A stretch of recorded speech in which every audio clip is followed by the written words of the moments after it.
Sorry for the little delay. I think we are ready.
Hello everyone, I hope you didn't have to wait and to queue for too long outside.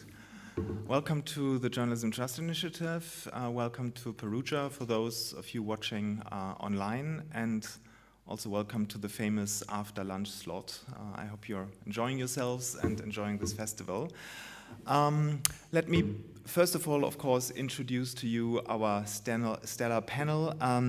Next to me sitting is Monika Garbačiauskaitė-Budrienė, the CEO of LRT, which is Lithuania's national public TV and radio corporation. On my far left is John Williams, the managing director of RTE's News and Current Affairs division in Ireland. And please meet Pascal Doucet-Bon, Deputy Director of News at France Télévisions. And my name is Olaf Steenfert. I'm the Director of the Journalism Trust Initiative at Reporters Without Borders. And by means of introduction, we thought maybe it's useful to start with a little bit of an explanation what the JTI is, because some of you might not really know the details, and maybe also interestingly, we should talk a little bit about why a press freedom watchdog like Reporters Without Borders and a human rights NGO is even doing this, and where this whole idea and initiative comes from. And I think as a point of departure, I think we discovered already some time ago that obviously, and I think we encountered this also throughout this festival, that digital technology is definitely a huge opportunity and driver for our trade, but also in many, many ways a threat to press freedom when it comes to media capture, to surveillance, to different phenomena, including disinformation, which obviously we see and encounter as a major threat to our reputation. But interestingly, also what we observe is that countermeasures against disinformation can also have a very, very negative impact on the freedom of expression. So this is kind of how Reporters Without Borders comes into the picture. And it rang a bell also a little bit throughout this festival because I think we talked a lot about constructive journalism. And I think this is in a way also a reckoning for human rights NGOs to not only blame and shame, which, don't worry, we'll continue doing, but also to come up with tangible, constructive solutions. And the JTI is one example where, of course, I guess in all modesty, we don't think that this initiative will solve everything, but we consider this a building block. And obviously, one building block needs more building blocks fitting into each other to actually achieve something. So what is this all about? I already mentioned countermeasures against disinformation and maybe in the broader picture, regulatory measures, which we see in many, many countries and places almost exclusively introducing sanctions, in other words, deleting harmful content, chasing malicious actors. And our conviction is that this is not enough. We also need targeted incentives This is true in every field of legislation, maybe even in parenting. Sanctions alone don't work. You also need incentives to impact behavior. And this means what we try is to drive out the bad with the good on the internet. Now, if you want to try this, of course, you have to probably first of all answer the question, what do you mean by the good? What is it? And how do you want to implement this? And this brought us, I think, to three main ingredients which the Journalism Trust Initiative contains. The first one is a list of criteria, and I think we'll come to that in a minute, which we enshrined in an ISO, an international standard document, mainly because ISO is self-regulatory. It's the opposite of a law, and it's a tested and scalable instrument. As a second step, we translated the standard document into an online platform where media outlets can check their compliance with this criteria and also publish their disclosure and information according to the standard.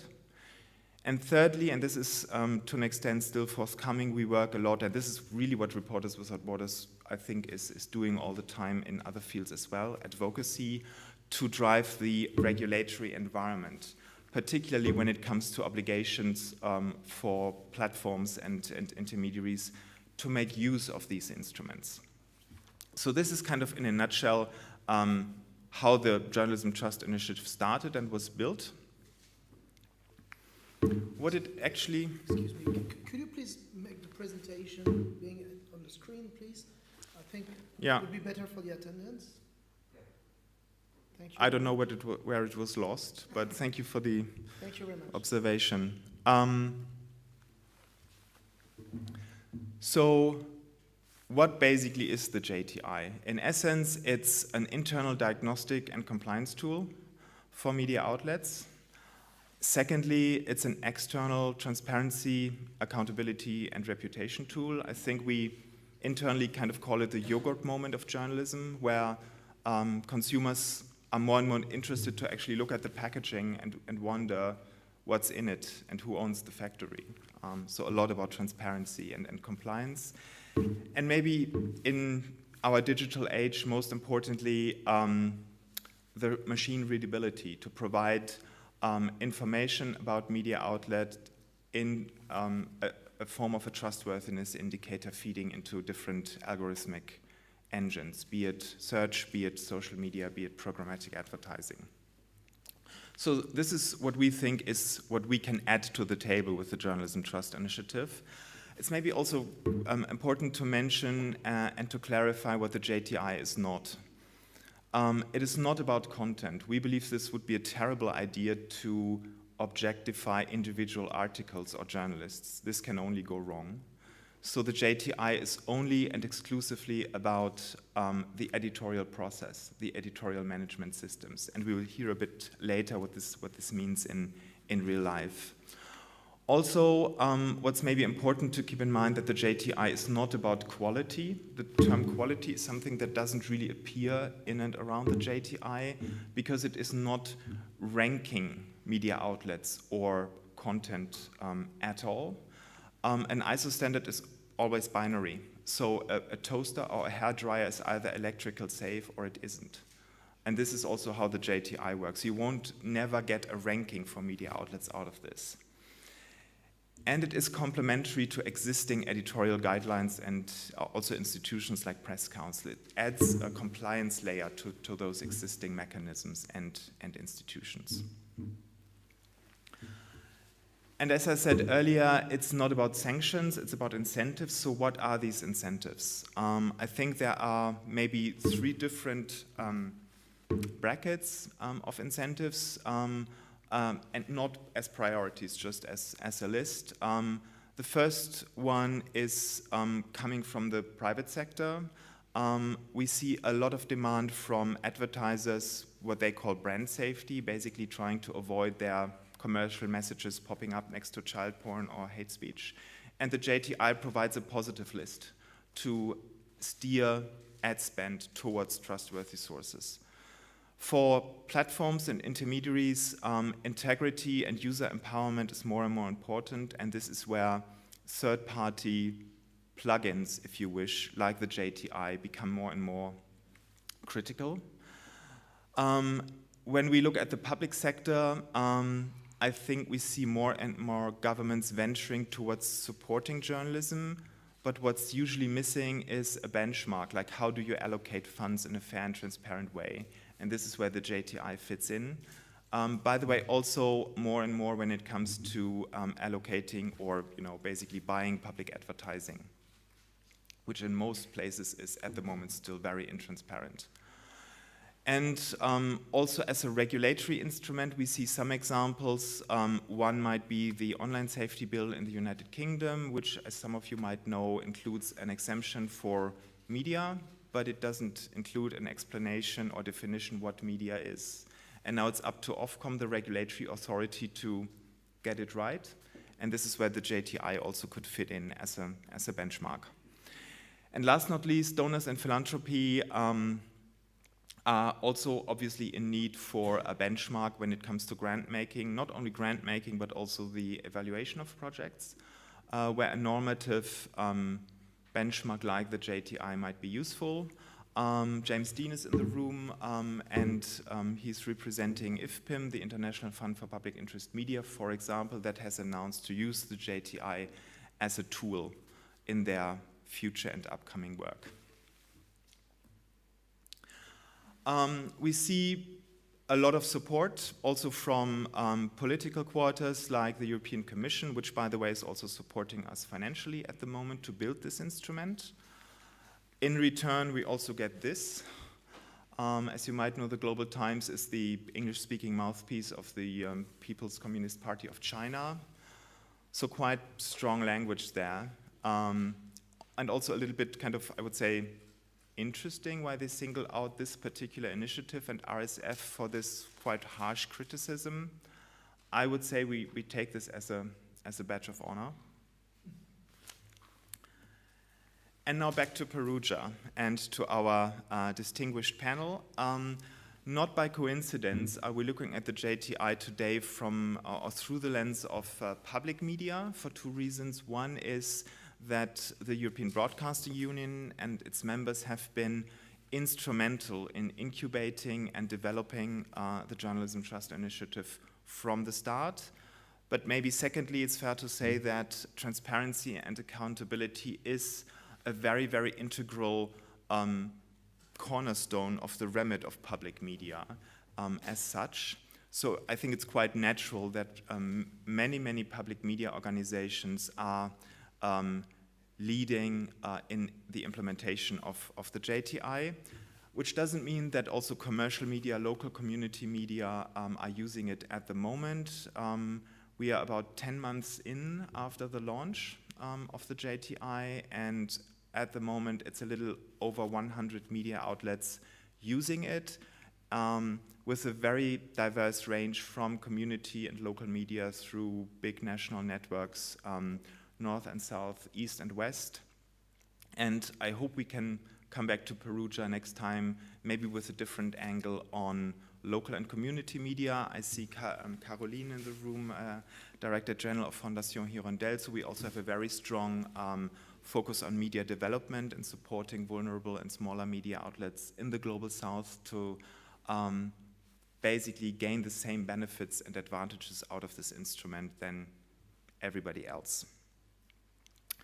Without further ado, and after this little kind of maybe stage setter what the JTI is and where it comes from, I would pass over to three colleagues and this is, I think, the purpose of this session, do a deep dive into experiences and cases of implementing the JTI in real life, and also talk about lessons learned maybe, and also the context, maybe how it fits into the different countries where you are working and implementing it. And why don't we maybe start with Monica and LRT in Lithuania to tell us maybe why in the first place are you doing this, please. Yes, I will speak more about why, because we are just in the middle of the process. We haven't accomplished it yet, but just as I learned it about this initiative in autumn, we decided immediately to go for it, and because we see it very important and very valuable. And I will tell about several reasons why. I will maybe start with the freshest one, is the context of the war in Ukraine now that we have, which proves that free media has never been more important as now. Due to various reasons, and we see what happened in Russia when there is absence of free media, and the entire nation got brainwashed, and the remainings of free media were closed and driven away from the country. And yeah, and the rest of civilized world is fighting with for the truth, and also we've got a lot of fake news in this context. So here it is also very important that the audience would trust their media sources, and yeah, and I think that also in several other countries we also see an attempt to press the media, press public service media, and just as Timothy Snyder says that when tyranny comes when institutions do not protect themselves. So it is very important for media as a free institution to be protected. So when I came to work for LRT like 4 years ago, we were in the middle. LRT was in the middle of a very big political pressure from a former political coalition, and yeah, they wanted to change the entire management system. They wanted to diminish the financing, but the ultimate goal of it was the basically the control of the content.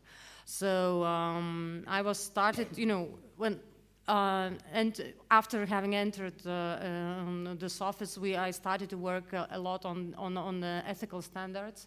We created the code of ethics. Now we have an ombudsman, an independent ombudsman for journalist matters. So yeah, so this is one of the contexts. Another context is this COVID context, which really very much fragmented the society and trust in media, in mainstream media, as protesters and anti-vaxxers call it, and. So here it is very important for public service media to prove that it is working according to high standards. So yeah, also as I mentioned before, the information space is also very fragmented. People are using information from different sources, from social media.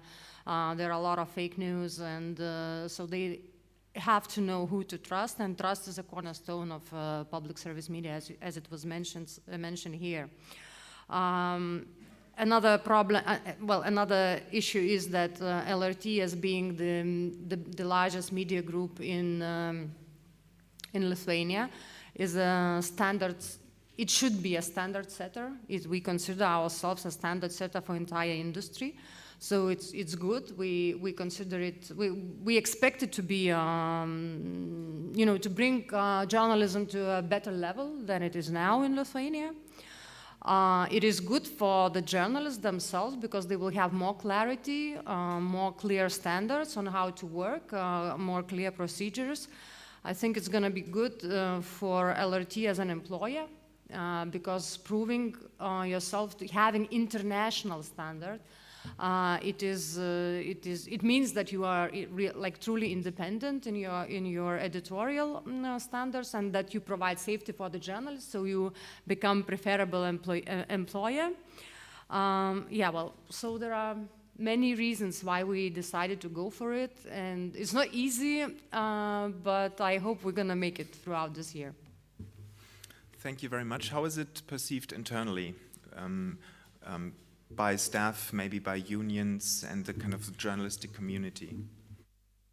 It is perceived pretty positively, and because also journalists got used to it, because we constantly organized all kind of discussions, because when we created a code of ethics and when we keep on discussing ethical standards and guidelines in a quite broad circle, because I want the journalists to embrace it And so they have themselves to come up to the certain conclusions that the uplifting of the standards is good for them. So it is okay, but then probably later when we speak about technical side of it, I will tell more about how it all worked. That we had a lot of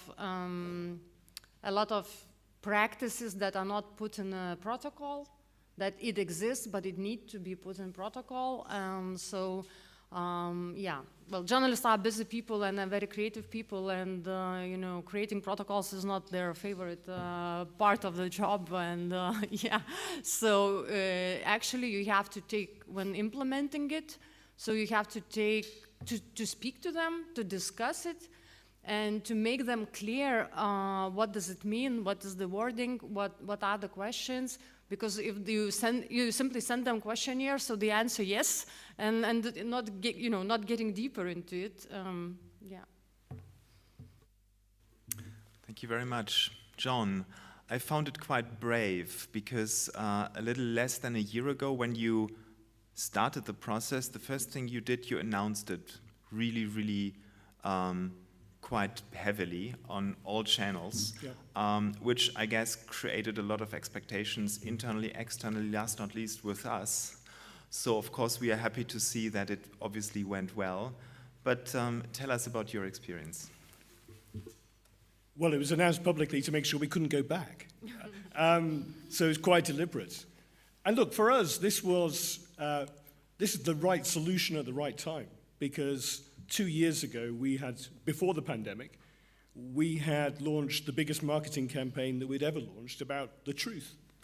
And throughout the pandemic, it became clear that actually just proclaiming the truth isn't enough. But why don't we just start by having a look at the commercial that we ran.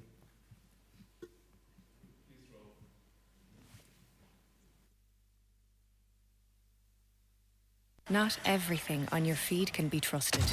You need to move past the rage, deception, and fear, and find the truth about the story. RTE News. The truth matters.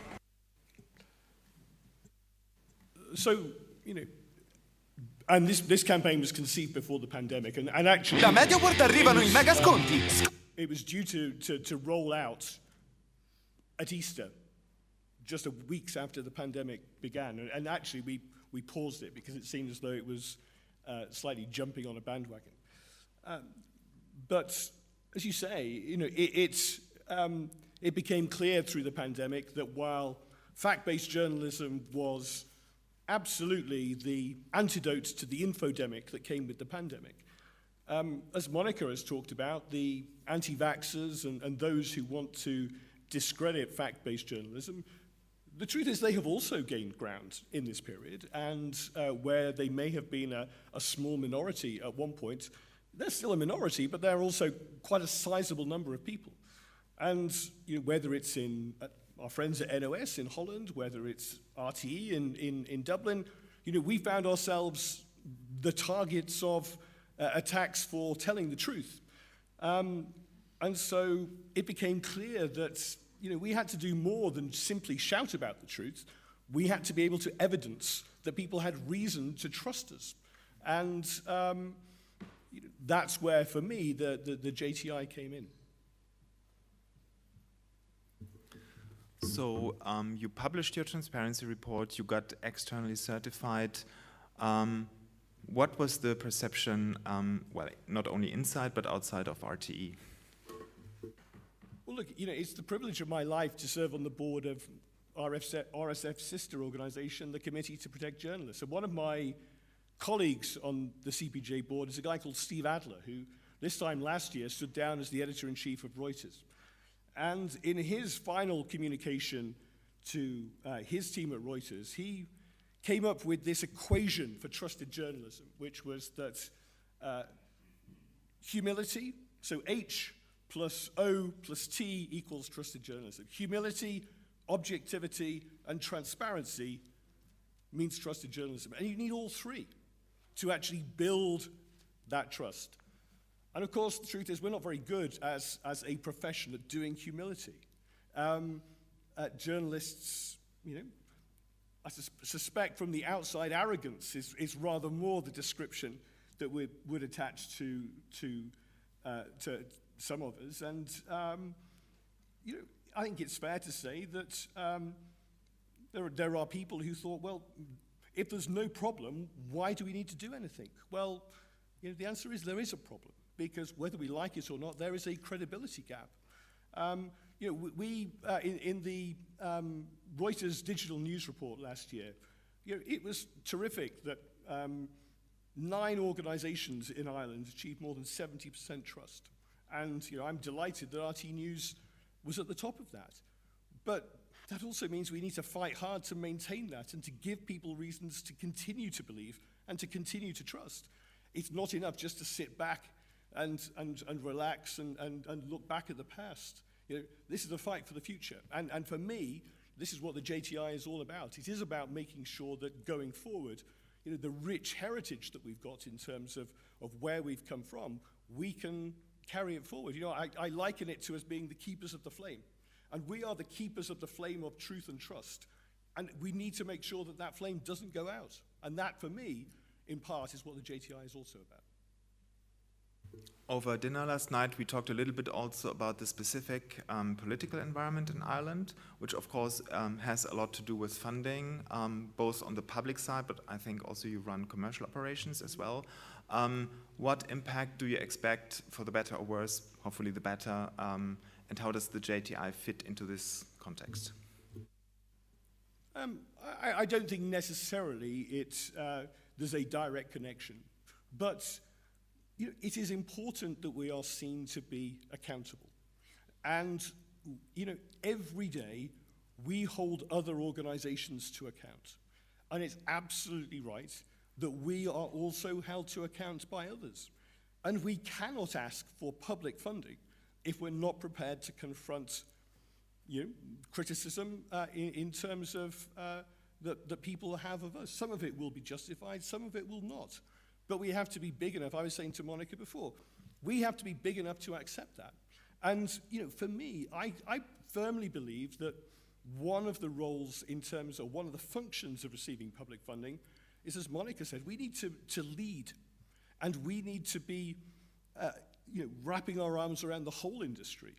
And by building that sense of trust, I hope we can lift all boats in terms of journalism in Ireland, because the truth is there are people out there who would like to do us all down. And actually, for me, this is about trying to collectively say that fact-based journalism really matters, and this is the reason why you can trust it. Thank you so much. Pascal, France Télévisions got certified according to JTI as the first media outlet in France. It felt like a split second before the presidential election now kicks in. Tell us about your experience and why you started this in the first place. We share the market, actually. Well, of course, we wanted to improve trust, but I don't want to be too long, so it's the same as for my colleagues. It's a vital issue for us. Even the level of trust for France Télévisions is quite good, but it has to be improved and it has to be maintained, at least. But the main reason we jump into JTI was because it was the first occasion for us to reverse an old habit, maybe typically French, I don't know.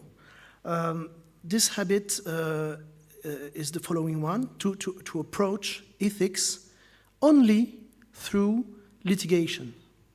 You made such a mistake, you have to say sorry about that, I don't agree with you on this point, answer me.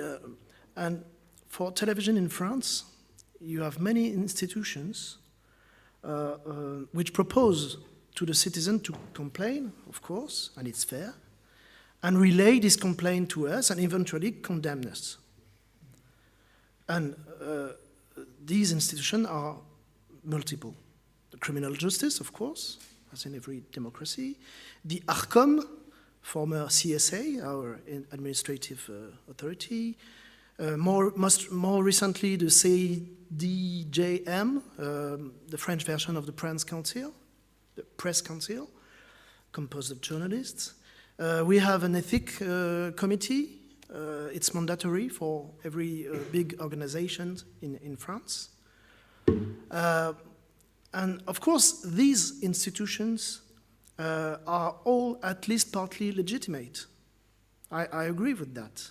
But the problem is that they pile up one on top of each other. And they only deal with disagreements and mistakes, and they give them an echo. And France Televisions produces 60 hours of information per day. So of course we have so many occasions to do mistakes, and we do. And every mistake we do shouldn't have been done, of course. But with the what I can call in French a contentious approach, which can be instrumentalized, by the way, the public can easily think that we do anything but right. And with JTI, we have the occasion to reverse the angle, to reverse the process. JTI tells us, tell us what you do in this and that ethical process, ethical field, prove it to us, and then you will see what score you get, if you should get the agreement or not. And we are okay with that. So we take up the challenge. And that's the main reason we jump into that process.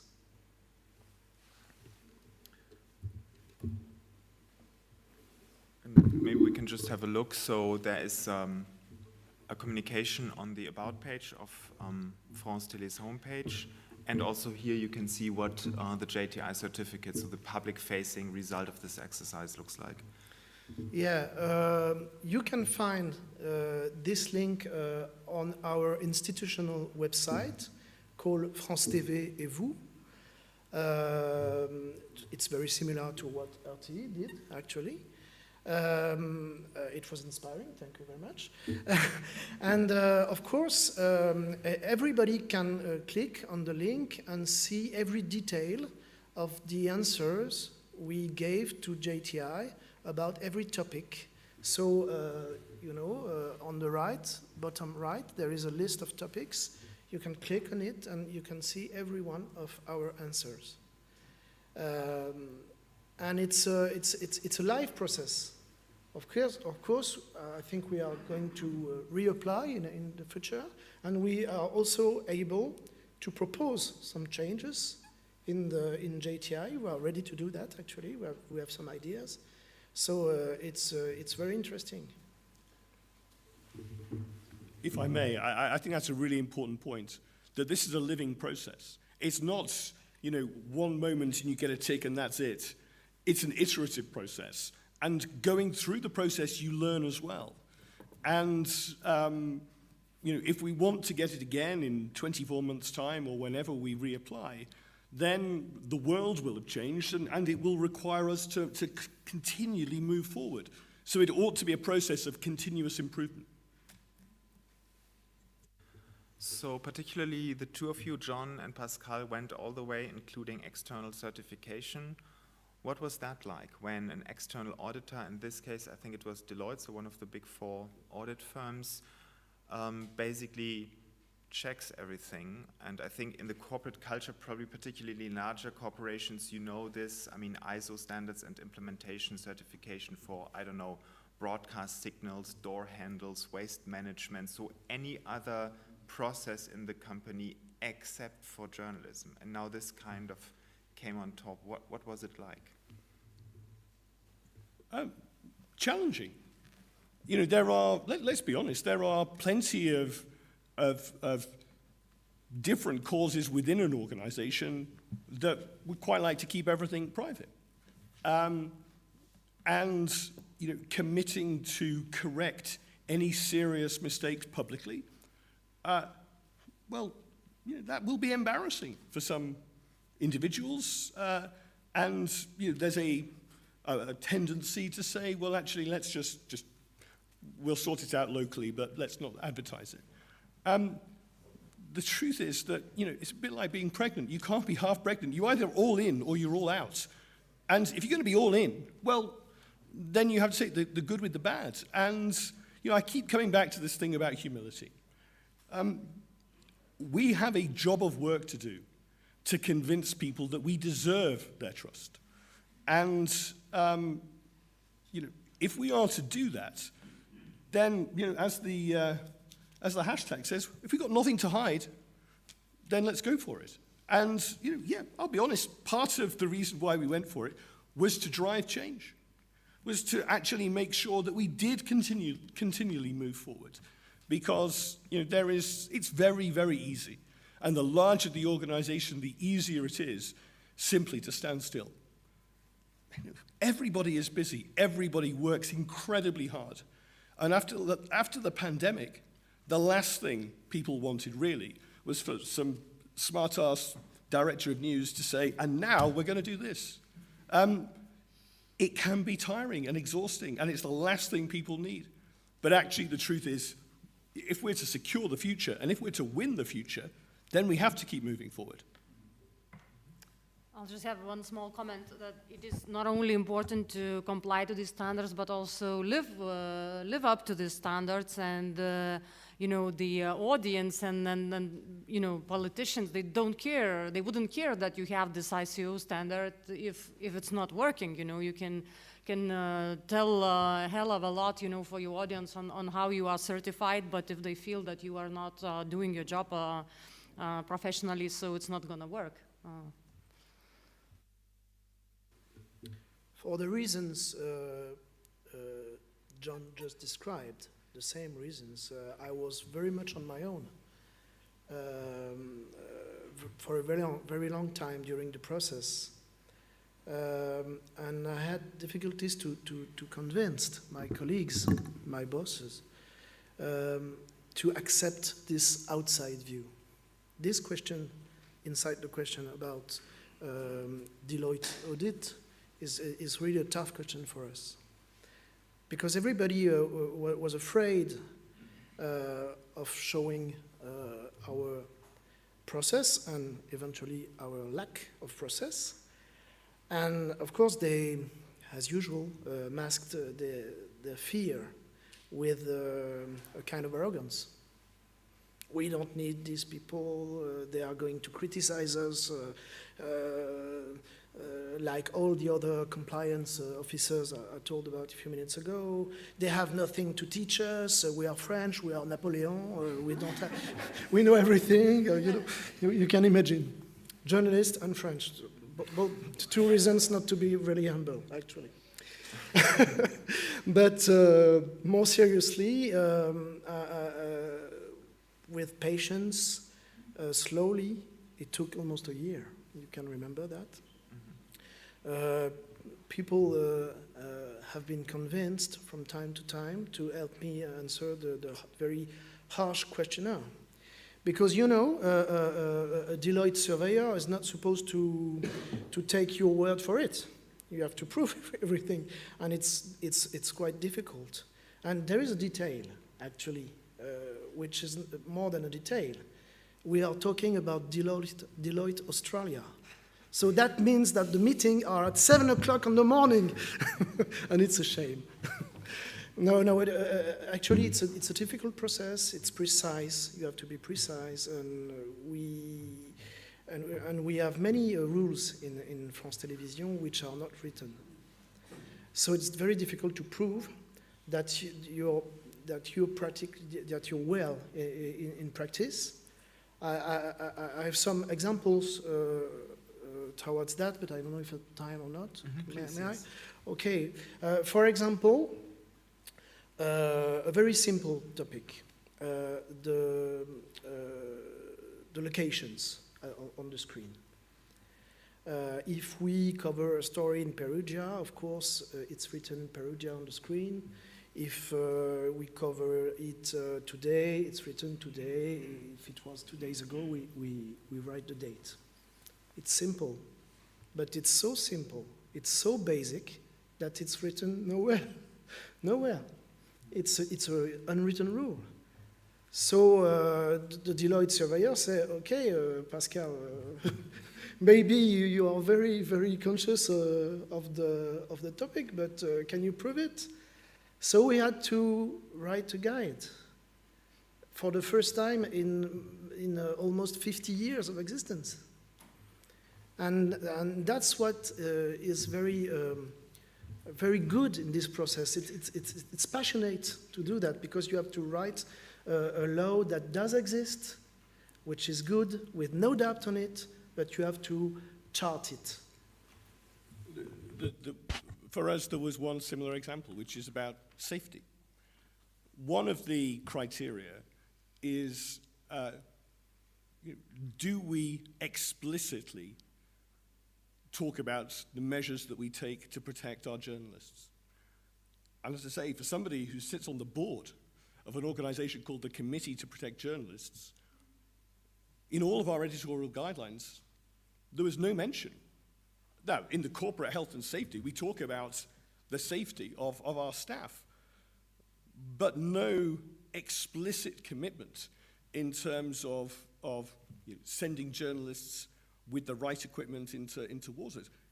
It is absolutely so obvious that we do it in terms of hostile environment training and everything else, but it was never explicitly stated before now.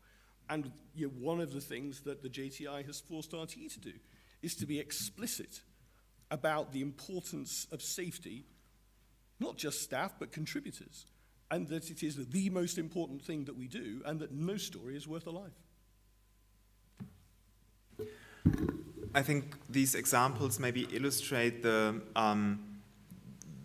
whole idea of the JTI, which is process. So basically codifying methods and how media outlets work. And the logic would be, if all those processes are in place, the likelihood that the content that comes out of it is better, whatever better is obviously much higher than if those processes don't exist. And maybe just as a quick footnote, because we talked about certification a little and why they are so tough. Legally, it works in this whole ISO world and context in a way that the whole liability for the certificate rests with the certifier. So if there is a breach of the conforming entity, it's the liability of the certifier to basically be responsible. And this is why companies like Deloitte and others doing these certifications do a lot of diligence and risk assessment before they engage, and then of course better look twice before the certificate is issued. So this is also something that gives us hope and confidence that this process, which by the way also works quite well in other industries, is relatively solid and robust. Now, having gone through this, what would be your advice for media outlets wondering if this is a good idea or not to consider? Maybe, John, you start first. I would say go for it. You know, our business and our trade relies on people's trust. We are nothing if the people that we serve don't believe us. And anything that we can do to give people more confidence to believe has to be a good thing. And if that means that there are certain uncomfortable moments for us in the process, well, that's a good thing too. Because I keep coming back to Steve Adler's equation about objectivity, transparency, and humility, and the importance of trusted journalism. And with an eye to the future, there is now a challenge that we can put down to organizations like the European Union.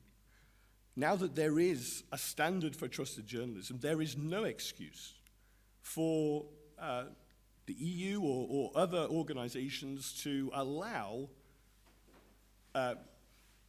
platforms or search engines to promote fake news. They have a way of ensuring that the audience can find trusted journalism.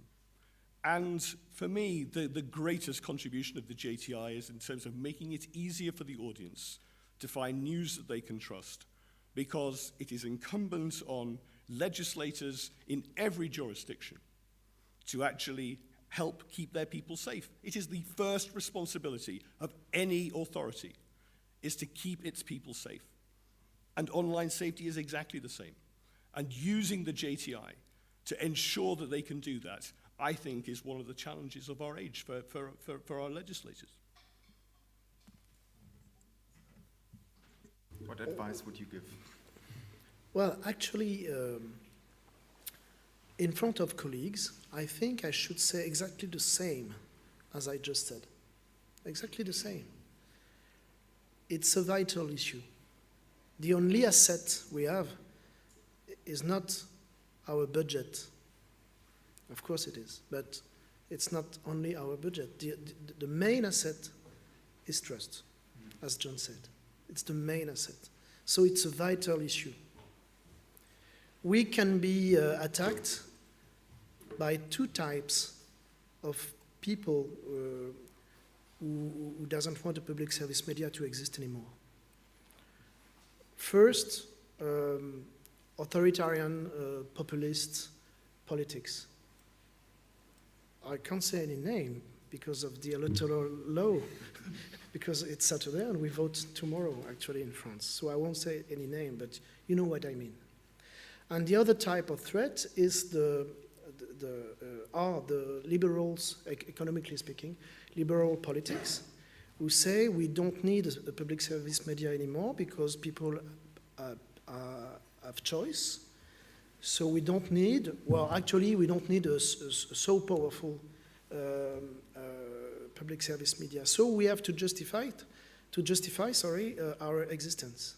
So it's, there is no debate about that. But even for private companies, for media companies, it's also a vital issue comparing to, you have to differentiate yourself from bad actors, of course, and even from less serious actors on the market.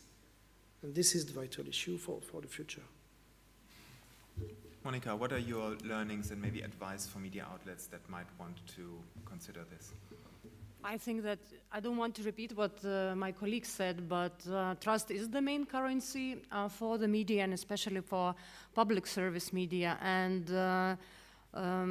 professionalism and including humility, what was mentioned several times today, is a very important issue for journalists. And my background is, I come from news myself, and I was working as an editor-in-chief for a long time for the largest news website in Lithuania. So I would always say to the journalists that if you do your work professionally and up to the end, I can always protect you from the external pressure or from the interests. But if you don't do it, I can't cover up, and it's impossible.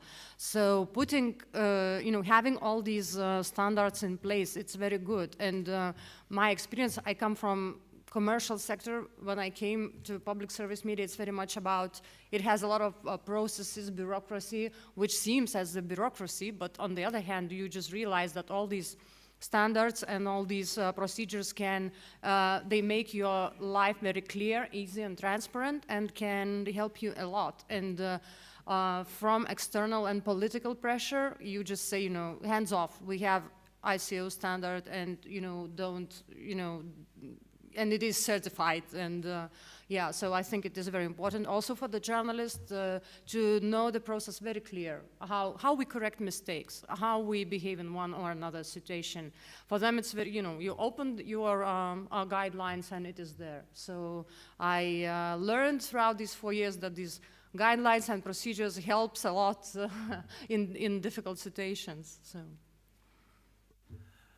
Just allow me very quickly to complement what John just mentioned regarding the European legislative process and the whole, digital policies package, including the DSA, the DMA, the upcoming European Media Freedom Act, and the Code of Practice on Disinformation, which I believe also deserves a lot of, or receives a lot of attention from other parts of the world. So probably quite groundbreaking in this field.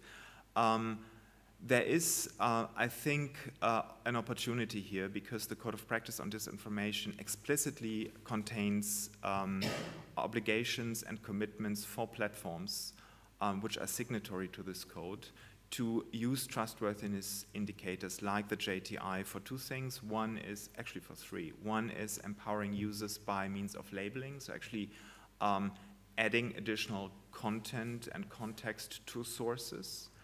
Secondly, to feed those trustworthiness indicators into the recommender systems, which would impact the ranking, and obviously for compliant and trustworthy sources upwards, which would of course be a very, very tangible competitive advantage.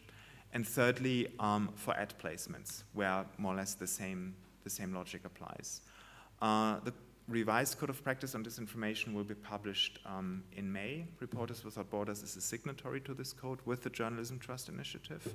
So, I mean, working for an NGO, I think you have to be an optimist anyway, but I think I can say that I'm cautiously optimistic that there is some movement in this space as well. Talking about movement, I just dared to skip the advice to not take any question, as I think we can keep social distance, and if any one of you has a question or two, I would like to collect them. I think I have to just convey them and read them out also for our online viewers, but yeah, please go ahead and maybe introduce yourself real quickly as well. Yes, thank you.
Probably, I guess they are mostly for me.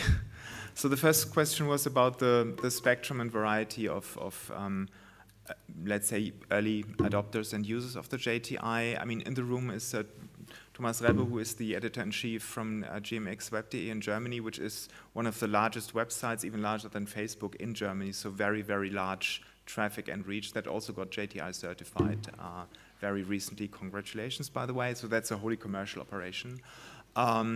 Fondation Hirondelle is running a number of radio stations in Africa. One of those got certified as well, which I think is also a question, an answer to your question about reach in the global south.